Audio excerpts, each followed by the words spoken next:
Throughout time, people across the world told each other tales of how they came to be, of heroes and monsters, romance and tragedy, death and rebirth. Mythology helped shape the ancient world, explaining the unexplainable. This is Mythology Unleashed.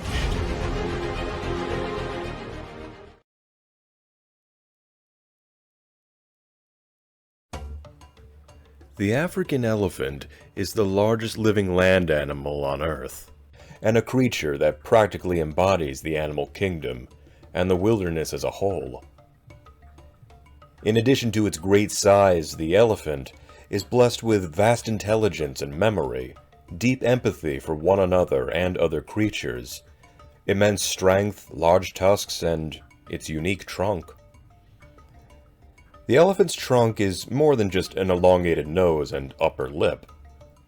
It is prehensile, capable of picking up objects as large as fallen logs or as small as a clump of grass, sucking up and squirting water for both drinking and bathing purposes, reaching great heights and even being a snorkel when swimming in deep water.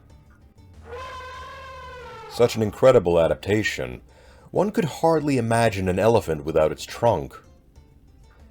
And yet, they say there was a time long, long ago when the elephant had no trunk at all. Thousands of years ago, before human beings walked the earth, elephants had no trunk, but instead had a rather short bulge of a snout. It was good enough for smelling, sure, but it could never help them acquire food or water, or perform any of the other feats elephants are known for. Though elephants did not have a special nose, they were not without their great intelligence, easily piqued curiosity, and a desire to learn. And though older elephants knew better than to stick their noses into other beasts' business, younger elephants did not hesitate to ask many questions. One curious young elephant was particularly curious about the world around him. He would ask his elders why they had such sharp tusks and big ears. He would ask the ostrich why her feathers were just so, the giraffe why he had spots, and why the hippo had red eyes.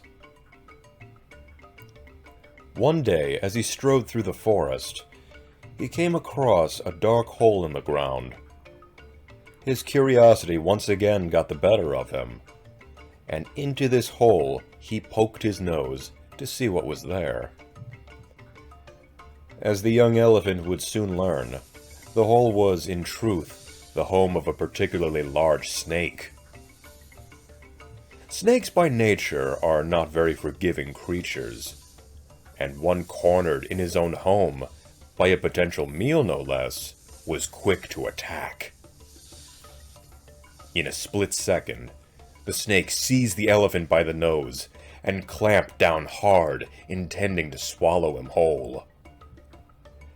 At this, the elephant made a great uproar, and pulled, but the snake would not let go, holding his ground within the burrow. As the elephant pulled and the snake held tight, the elephant's nose began to stretch further and further, elongating to several times its original size.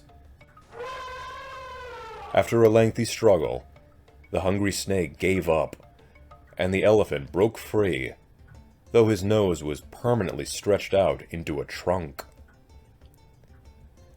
At first the elephant was saddened by his disfigurement, and ashamed to ever show his face in the forest. But soon he learned that his new nose had special abilities. His sense of smell quadrupled in strength.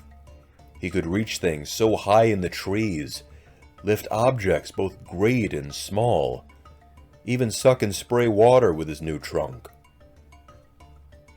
Other animals began to envy him and his newfound nose.